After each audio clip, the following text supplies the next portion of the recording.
Hey there, well-beings. Welcome to my YouTube channel. Welcome back. If you are new here, drop a comment. If you've tuned in, let me know how you are doing. Today, I want to talk about my thoughts on the 30-day hair detox 6 months later. So, um, in case you don't know anything about the 30-day hair detox, then I'm going to give you a very quick recap, right? So, the detox was created in 2016 by two stylists, Elise and Aisha, who ran the platform Black Girl Curls. So, they actually have an ebook called Wash Your Damn Hair that is accessible on their platform called Iron. It's called, the name of that is See Some Curls, their digital library. So they break down all of their principles, and even despite the fact that the detox is titled 30 days, it's in fact meant to be a way of dealing with your hair permanently moving forward. So um, I I tried the 30-day hair detox, and there are some simple rules around it, right? So one of the rules is that hair care boils down into three simple steps. The first is cleansing, second is conditioning, and thirdly is styling. And what you need to do is you need to wash your hair every 5 to 10 days, and don't use raw oils or butters as stylers. So, another thing is you need to avoid oils or butters in the first 5 ingredients of your hair products. And then when it comes to styling, you choose stylers depending on the style you're going to do. So the options you have to choose from are foam wraps or mousses, botanical gels or plant-based gels, and heat protectants. That's if you're stretching your hair with heat. So when it comes to gels, plastic gels are not preferred. It's more preferred that you use gels that are plant-based, like aloe, flaxseed, plant-based, basically. So that's a recap of the 30-day hair detox. Hi, Marilyn. Thank you so much, and thank you for tuning in. So they say that if you only do the detox if you feel like what you've been doing with your hair doesn't really work for you.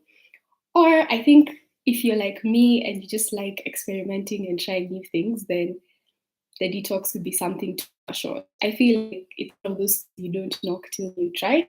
But also, if you know your hair really well and you know what your hair needs and it doesn't seem like a routine that would work for you, that's totally fine. So, the products I personally used during the 30-day hair detox were all shared here on YouTube. I have an entire playlist, so I'll make sure to leave a link afterwards, after the live stream. And because I wanted to keep the challenge sustainable and not go out and buy more new products that I didn't need, I tried to look at my product stash and only use products that were available to me. So I just looked at the ingredients list and I'm like, which of these products actually works for the 30-day hair detox? So I ended up using the following things, and I tried to keep them mostly Kenyan, but I think that's also just because I have mostly Kenyan hair products in my shelf.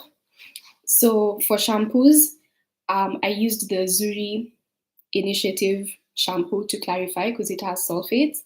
I used the As I Am Long and Lux shampoo and the Mosara sulfate-free shampoos.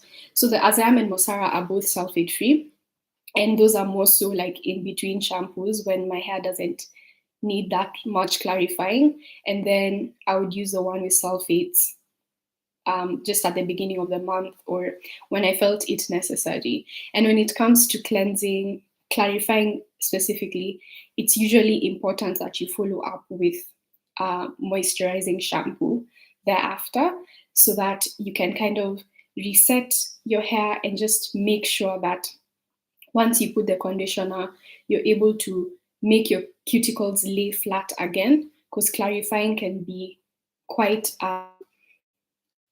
harsh process on your hair, because it kind of lifts the cuticle to get rid of all the buildup. So I'm not saying that to scare you about cleansing your hair. Cleansing your hair is important, and clarifying your hair is very, very important. But there's the best way to go about it, and that's probably something we can talk about more in the future. So those are the cleansers I was using. For rinse out conditioners, because another thing about the 30-day hair detox is they say that deep conditioning your hair is not necessary, especially on a weekly basis, and that a professional stylist or whoever you're working with is the one who can be able to assess when you need to deep condition and what kind of deep conditioner that you need to use. So for a while, I was not deep conditioning and I was using rinse out conditioners almost exclusively. So I used the As I Am Long and Luxe conditioner and the Mosara conditioners. And so those are the ones that I used. And if you check out all the 4 weeks of the detox, you'll see my experience of them, how I felt about them. And then when it came to the stylers, I used the Saru Organics leave-in conditioner, the mousse, and the curling custard, because it was actually really, really hard to find products in my stash that are detox friendly when it comes to the styling step. So that's why I ended up using Saru Organics, and they had a new line. And actually, I had partnered with them last year. This is not sponsored by them, but I've worked with them before. So it was also a way for me to experiment with their new products. So as for the styles I did, if you watch my videos, but in case you probably saw that I can try to do a different hairstyle every single week. So 1 week or 2 weeks, I did a twist out, I did a braid out, I tried a wash and go. And yeah, I shared my thoughts around styling my hair on a weekly basis and what that meant and what that looked like for me. So I've gotten questions from people about the products that are detox friendly and products I would recommend. So it's very tricky, again, to give you a list of products that should be used in the detox. In fact, if you can just look at your ingredients list of all the products you own, you'll probably be able to pick out detox friendly ones versus those that aren't. I think what I struggled with is, in general, it can be tricky to find detox friendly products locally in Nairobi that are affordable. Let me add that caveat. And affordable being, let's say, under 1,000 Kenya shillings. So when you think maybe more expansively and more broadly, and just in terms of any brands that I've seen that are detox friendly, As I Am is, of course, one of them. Kinky Curly is another one. Oyin Handmade. I don't know if you guys have heard of these brands.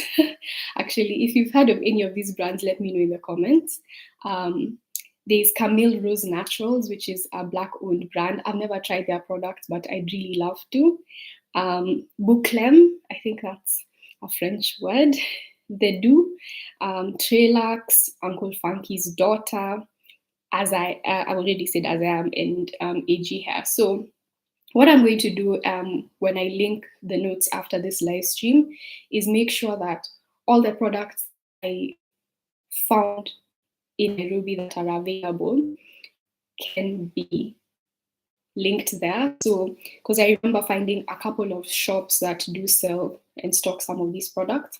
And just from what I gathered in terms of the cost of most of these products, is it's definitely on the higher end. And that's something they even talk about, that when it comes to hair products, there are multiple ways to look at it. There's an element of ingredients, but there's also quality. A product can have really good ingredients, but the formulation makes the product not the best quality. So you can find that there are cheap products that are cheap in the formulation sense as well. So you might find that, yes, a product would be 1,500, 2,000, 3,000, but there is an element or there's a reason why these products are this pricey.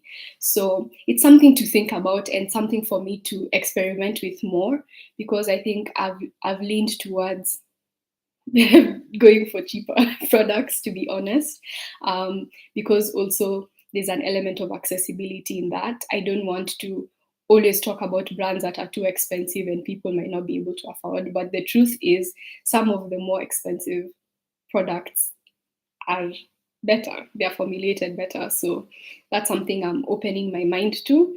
And yeah, so I'll share more products as I try them in the future. So yes, Marilyn, I can hear you. I can see what you're saying, that you've heard of these brands, but most of them are not available locally in Kenya, which puts you off their detox. And that's totally fair. So, as I said, I'm going to link all the products that I was able to find locally in Kenya. Because I've tried all of them, but in case you still want to try the detox and you want to find the products fairly easily, I'll make sure I share all those links with you. That said, you have to do your own due diligence. Sometimes they'll stock international brands, but there's no guarantee that you're getting the real product and not a counterfeit. And that can also be the trouble with getting resellers locally and not sourcing products directly from the brands. So that's unfortunately the struggle we have sometimes when we are in Kenya. So, the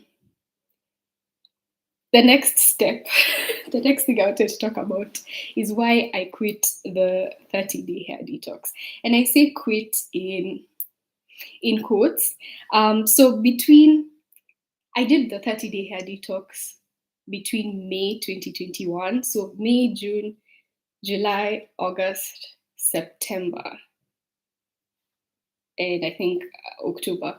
I did it for 6 months. Then between October and December, my mental health was in shambles. If you're subscribed to my newsletter, you got a more detailed analysis of how last year went and the struggles I had been dealing with and just the transition in life because of coming to a different country in September, and just it was just a lot was going on. And so what happened is I was unable to do my hair on a weekly basis. It felt like something very difficult for me to do, and so I ended up reverting to washing my hair once every 3 to 4 weeks. So between like October, November, and December, and actually January, I've probably washed my hair like once a month each time. So the thing is, because the products I came with from Kenya are the ones I've just mentioned to you, they were all detox friendly. So I still technically didn't have any non-detox friendly products. So I was still just shampooing my hair, conditioning, and going straight in with my leave-in. I didn't use any oils for a while. I wasn't pre-pooing, nothing like that. So I just put my hair in twists, this size, sometimes smaller, put them into flat twists, wear my wig cap, wig, get out. And that's kind of what happened for the last quarter of the year. So when that happened and I was still using detox friendly products, but going longer without washing my hair and kind of resetting, which is the right way to do the detox, that's when I realized why the detox rules or principles are the way that they are. If I went past 2 weeks without washing my hair again, then my hair actually felt more noticeably dry, tangled, and matted. And so it makes sense to me why they say that every 5 days, or every 7 days, or every 10 days, you need to you need to wash your hair and kind of hydrate it again, start again, because the products that are detox friendly do not carry me through past 2 weeks in terms of holding on to moisture and holding on to any sort of hydration. So, if I was to do the detox again, because I think the detox is beneficial, I would probably need to master a couple of things. The first is how to condition and detangle my hair correctly. And that's something I'm grateful to the detox for, because I realized like I've actually not been detangling my hair in the best way in the past. So the yes, you can detangle your hair in sections, you can cleanse your hair in sections. That's not the issue. I think having not been detangling my hair in drenched when my hair was super drenched with water has been a mistake for several years. And in future videos, hopefully I'll be able to demonstrate some of the tips I got from the detox that have been a game changer for me. But that's one of them. That the way you detangle your hair matters a lot. And almost equally, like the technique by which you cleanse and condition your hair matters just as much as the products you're using, because you can see sorry guys, I don't know why my throat is acting. Oh yeah. You can say that a product doesn't work for you, but it's probably because sometimes you're not using the product correctly.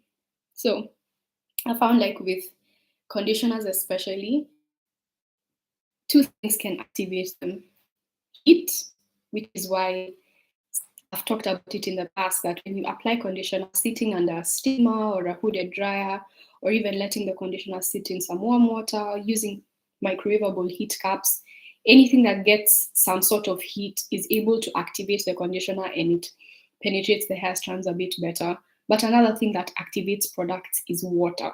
So both in the detangling step and the styling step, water is crucial. Water is everything. And so that's something I think I would do differently, like take more time to learn the technique, like how to cleanse, how to condition, detangle, and style my hair correctly. Another thing and a challenge I had with the 30-day hair detox is when it comes to drying my hair, because I feel like there's a correct way, at least from the way they described it. They are not pro air drying your hair. They always recommend that you use some form of dryer, whether it means sitting under a proper dryer, a hooded dryer, and making sure your hair sets in the style that you want, or using a diffuser to set your wash and goes, or if you're styling your hair with heat, using a heat tool, whatever, blow dryer or flat iron, whatever it is you're using. So they really prioritize using some sort of tool to dry your hair. And I personally didn't have any drying tools with me. But also, I don't know, I think there's an element of laziness in that. I think if you're at the salon, it's easier to sit under a dryer, but investing in a dryer, I don't know, it's something I'd have to think about. And for those of you who are tuned in, let me know, would you be willing, like if you decided, I'm going to take care of myself, I'm going to take care of my hair myself at home, would you be willing to invest in like all the equipment? Like you have your own salon in the house, your own hair dryer, flat iron, blow dryer, diffuser, everything. I'm very curious if other people would do that. Let me know. Leave a comment.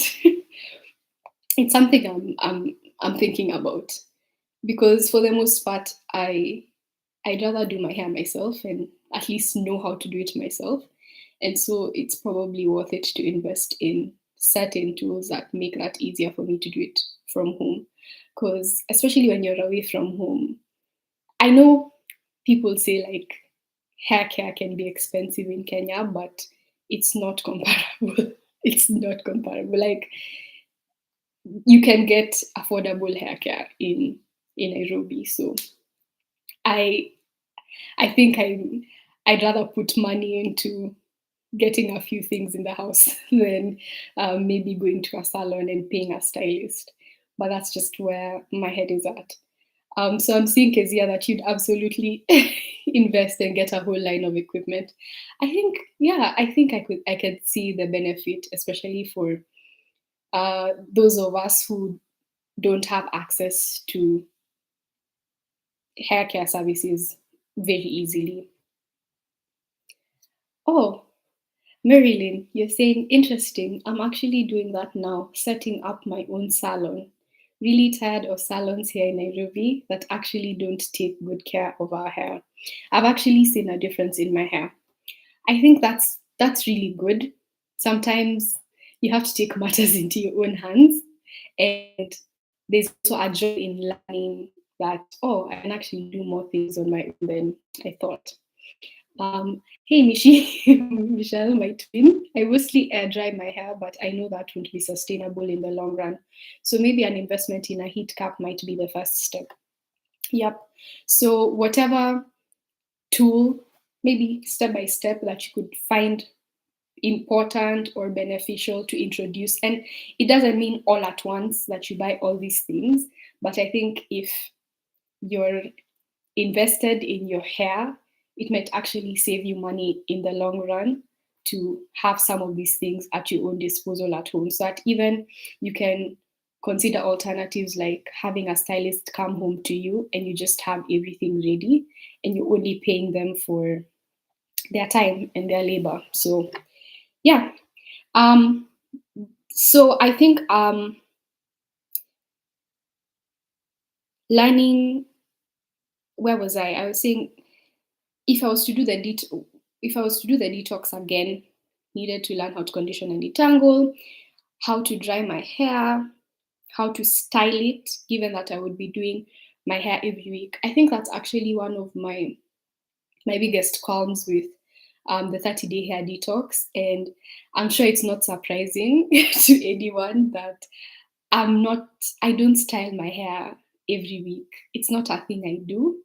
And I personally think that my hair should fit into my lifestyle. It's not my life that revolves around my hair. And so I can see that being able to wash your hair weekly in and out, because you do take a shorter time, there's that benefit, but you're still washing your hair every week. And that can work for some people. But for me, I just feel like it's too often. It's a bit too often where I'm at right now. Um, it's not something I think I can commit to. So that's another reason the detox is just not for me. I'd rather be able to wash my hair less frequently and keep it stretched, keep it away, because I don't have any particular scalp, especially scalp concerns or hair concerns, because I've seen that for most people, many people benefit a lot from the detox if they have scalp concerns. Or I think another reason why people benefit from the detox is they're cleansing their hair, because many people have been scared of washing their hair frequently. And so they end up getting built up. Your hair feels limp, it doesn't hold on to moisture, it's not as elastic and spring as it used to be. And you think that it's damaged by maybe the products you've been using or heat, or you think it's everything else, but you just need to wash your hair. You just need to wash your hair.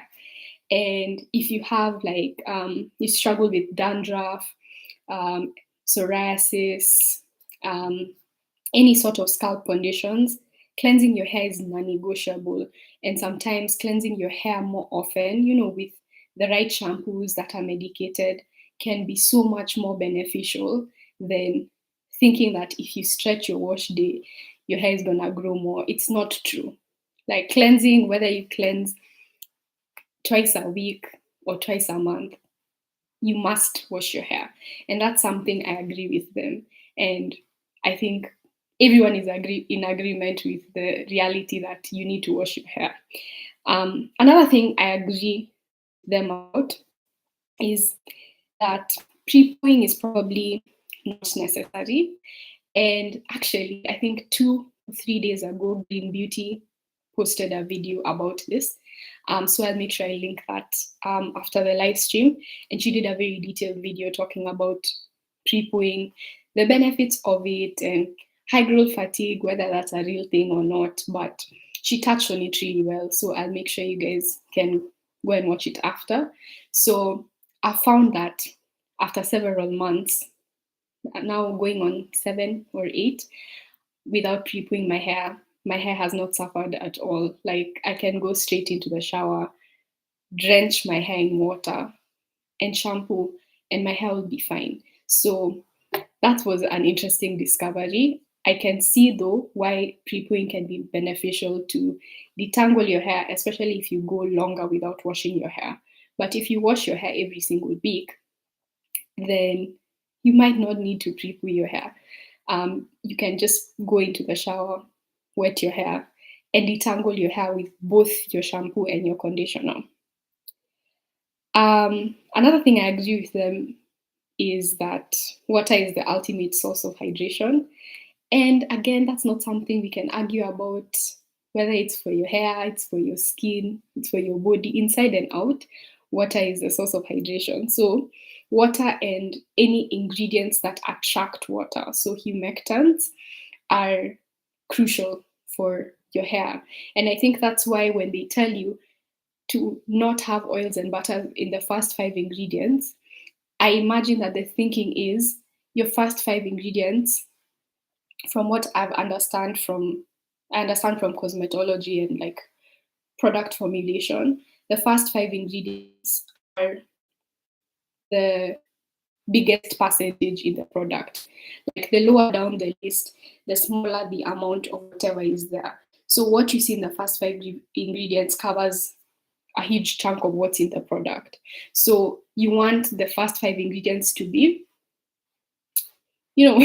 wonderful for your hair, because that's really essentially what's going onto your hair, right?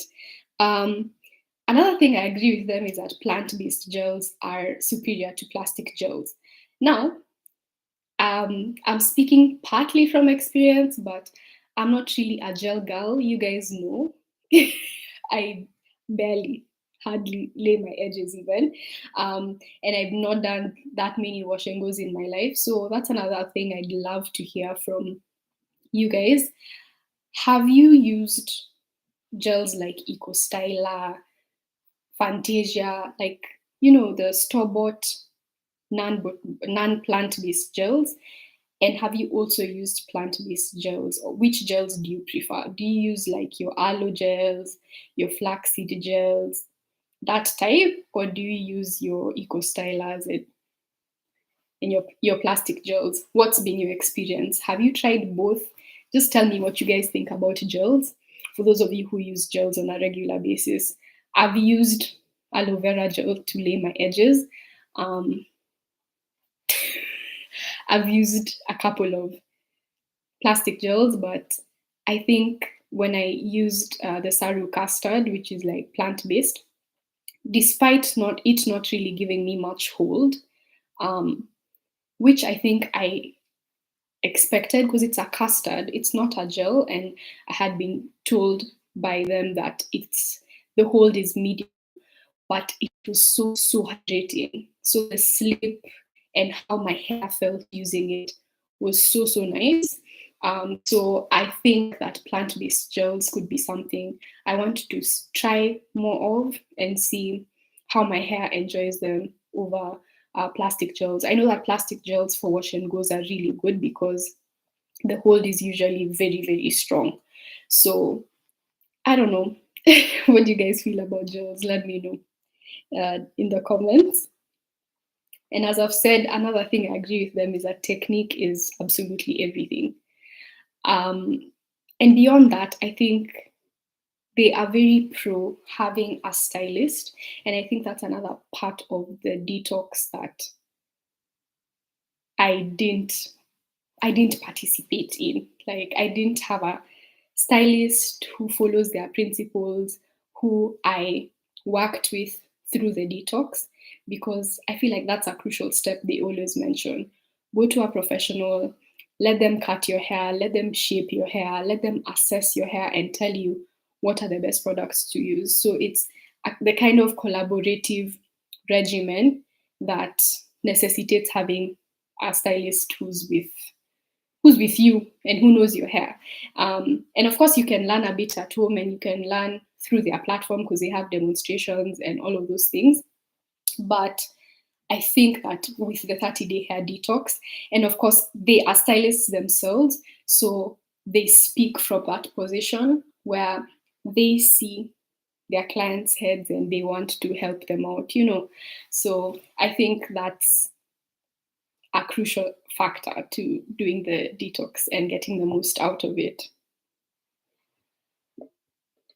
Alex says, EcoStyler, Movit, EcoHold are what I've used thus far.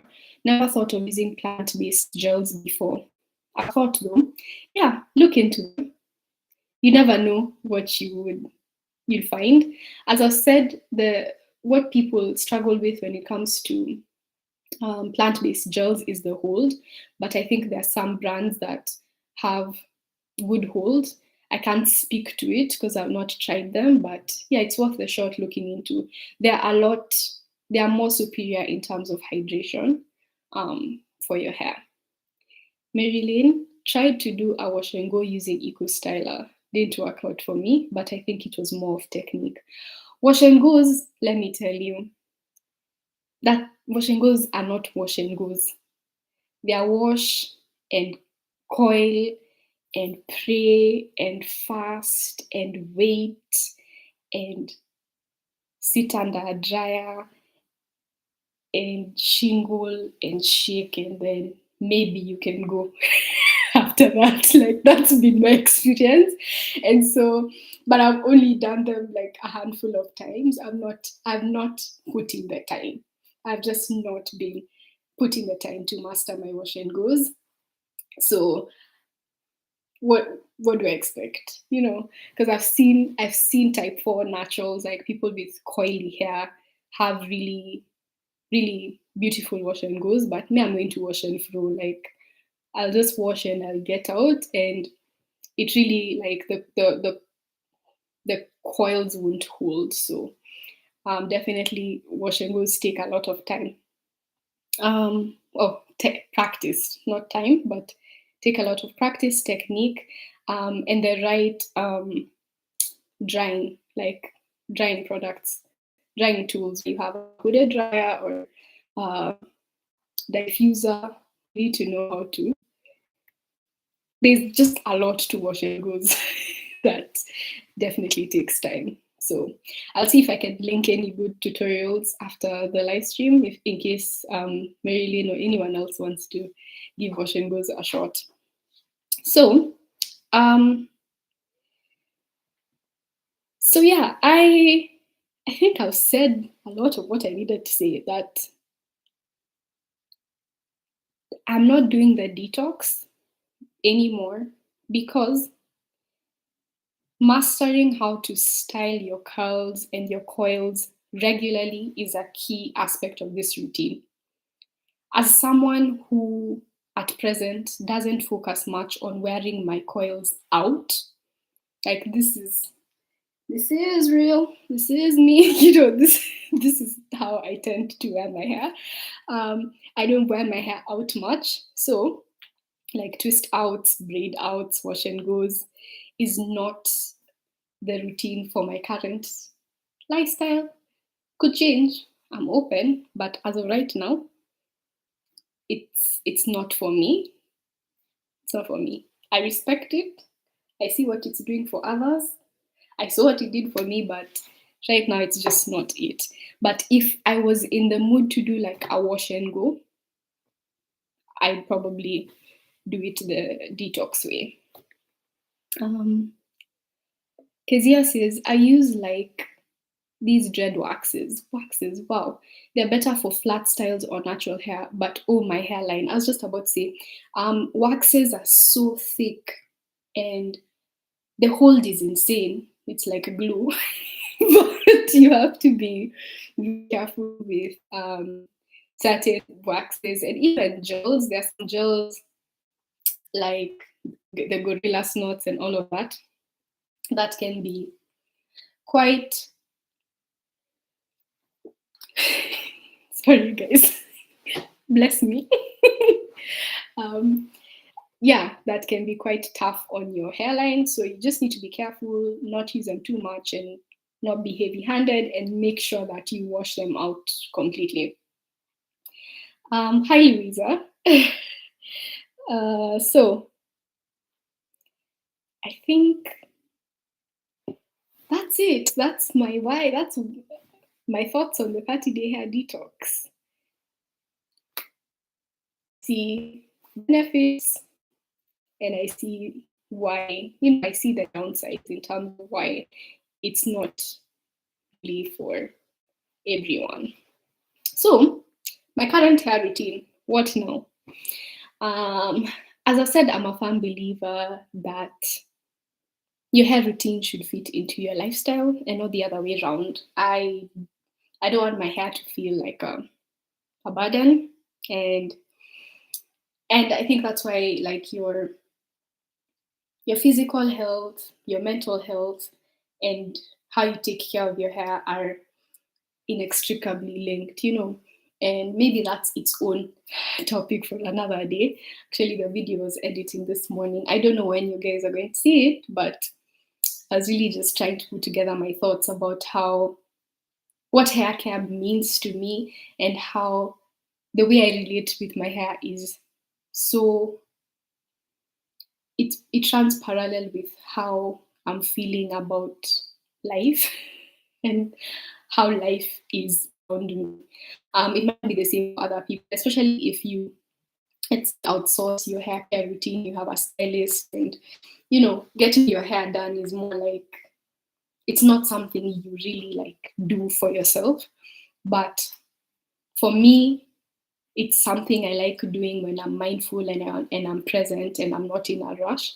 So I feel like how I'm feeling in my body, in my mind, my heart really plays a huge role on how I'll feel about my hair as well. So right now, the last time I washed my hair was this week actually, just at the beginning of the week.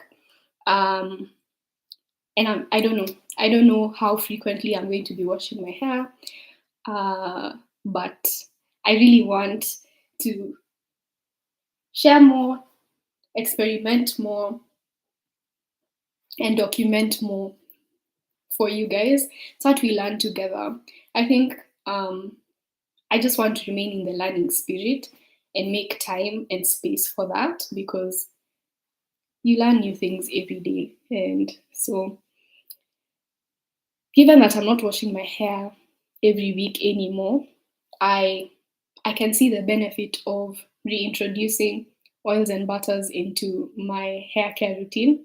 I actually have, like, my most recent wash day, I styled my hair with a leave-in and some grease. Guys, remember when I did a video on grease? That video still does numbers. I get people arguing in the comments about grease and shea butter and oils. It's entertaining to go back to. And I don't know what you guys feel about grease, if you guys moved on from it.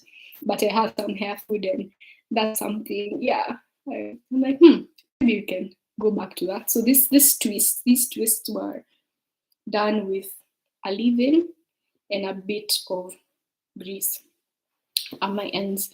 So yes, I'm back to using my oils and butters. And so obviously the products I use will adjust with that, and I'll share more information. Hey Gracious, hey Kat, nice to see you guys. You're not too late. I'm actually winding up though.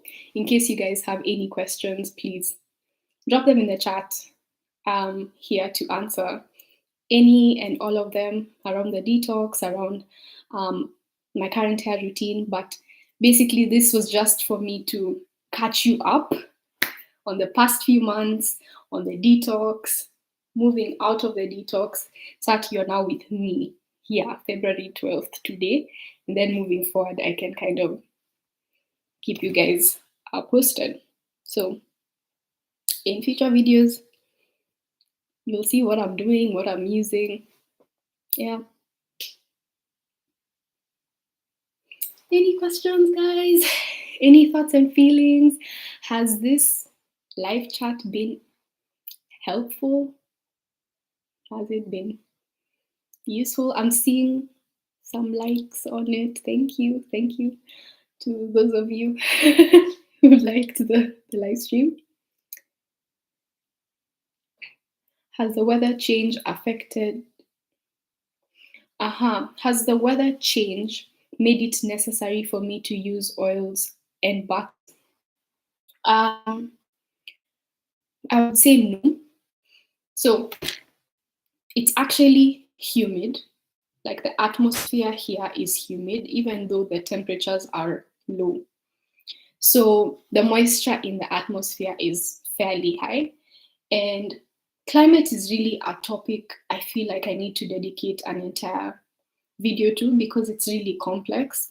It's not just as simple as when it's hot and when it's cold, your hair is dry and vice versa. Like it has a lot to do with how much moisture is actually in the atmosphere. So from my experience, actually, if I wear my hair out here, it shrinks up quite fast. But I've not been wearing my hair out much. As I mentioned, between October and January, I twist my hair, wear a wig, and go. So my hair was not exposed to the elements. And there's an element, there's not me elements, too much elements, but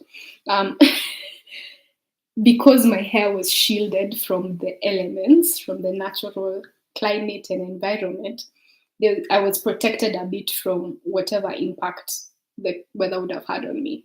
So that's a long way for me to answer that. I've not noticed how the climate has impacted my hair. I just went back to oils and butters because I will not wash my hair as often as I was doing before. And so because I'm going longer without washing my hair, I see the value in coating my hair a bit and reduce the rate at which moisture is lost to the atmosphere. Gracia says we'll definitely be checking out the grease video. I've actually been considering that of late. It was a very detailed video. I talked about grease for like a solid 20 minutes. So definitely check it out. Leave a comment and let me know what your thoughts are around using hair grease. So in case there are no more questions, but then if there are, the live will be up and you can leave in the comments and I'll come back to them. If you'd like to dig deep into the 30-day hair detox for yourself, I highly recommend checking out the Black Girl Curls pages. They are the originators, they are the ones that know it best. Even as we watch, we learn from them, and I only accessed the free resources. I didn't pay, I didn't join their subscription platform. I've not read their book. So I'm only speaking from the much I was able to gather from the free content they've put out there. So they're the best people to go to and learn from. And And then I've mentioned in my other detox videos that there are 2 content creators that I feel have obeyed and respected the detox and followed it to a T. And that's Mame Sarah, I don't know if that's how you say her name, and Fo Adani. So I link their YouTube channels under this live stream, and you can check out their videos. They share a lot about like the experience working with stylists, getting their haircuts and styling their hair. Both of them, beauty, like absolutely beautiful. Their wash and goes out of this world. You just sit here and you're like, oh, look at you guys. Technique, they really nailed it. So I think if you're committed to the detox, they are worth checking out. And I think they've collaborated with Black Belt Girls. They've had some conversations with them around the detox. So you're all updated. If you have more specific questions, I am organizing my life and my schedule in such a way that you can be able to maybe book a consult with me. I'm still figuring that all out and how to just set it up in the most sustainable format. Or so if you want to be updated on the progress I'm making and be like among the first people to have access to that, then make sure you're subscribed to my monthly newsletter. It's titled A Word for Well-Being. So every month I just share some exclusive thoughts, ideas, information, and offers and recommendations. So that's why you'll find me first. Like if you're looking for me, find me on my newsletter first. If you're very impatient, can't wait for 1 month, then you can email me. But sooner rather than later, you should be able to book a one-on-one consultation with me, and we can chat and I can help you with your hair care routine, because that's what I love to do. This is what I love, like sitting and talking about hair for hours and helping people figure it out. So yes, Marilyn, thank you for mentioning Jen Jackson. I've watched a couple of her videos. I watched the earlier ones, and I think she sat down with them and they've had a lot of discussions around the detox as well. Thank you for reminding me about Jen. Yes, check out Jen Jackson as well. Yay, thanks, Louisa. Thank you so much. Can the texturized cuties consult too? Yes. I think at the end of the day, hair is hair. A lot of the principles are the same. Hair is dead. So really when we talk about, I'm not saying it in like a morbid way, just like hair, this is dead. What's living is the follicles, it's your scalp. So whether your hair is, whether you're transitioning, you're natural, your hair is texturized, has color, some of the principles are fairly similar. So my knowledge has been very much centered around natural hair, but I can do the best I can to help with those of you who have chemically processed hair. So I think I'm gonna wrap it up, and I'll see you guys on the next video. Always remember, I really hope like you're saying it with me wherever you are. Actually type it out. Always remember that your hair is your crown and your body is a temple. Embrace it, love it, and take care of it. Bye.